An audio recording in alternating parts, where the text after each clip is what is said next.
মা স্টক করলেন। ১.৫ ঘন্টা দেরিতে এসে পরীক্ষা দিতে পারল না মেয়ে। আজ এক হৃদয় বিদারক ঘটনার সাক্ষী হলো একটি পরীক্ষা কেন্দ্র।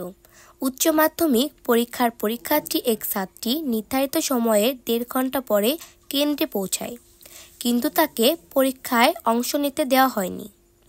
জানা গেছে, মেয়েটির মা সকালে হঠাৎ স্ট্রোক করলে সে সঙ্গে সঙ্গে মাকে হাসপাতালে নিয়ে যায়। মায়ের শারীরিক অবস্থা স্থিতিশীল হওয়ার পরই সে পরীক্ষা কেন্দ্রে ছুটে আসে, কিন্তু পরীক্ষা শুরুর নির্ধারিত সময় পেরিয়ে যাওয়ায় তাকে আর প্রবেশ করতে দেওয়া হয়নি।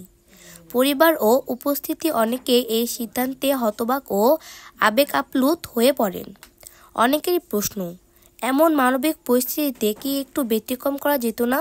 শিক্ষা বোর্ড বা সংশ্লিষ্ট কর্তৃপক্ষ এখনও আনুষ্ঠানিকভাবে কোনো মন্তব্য দেয়নি, তবে এই ঘটনা শিক্ষা ব্যবস্থার মানবিকতা ও অনমনীয়তা প্রশ্ন সামনে এনে দিয়েছে।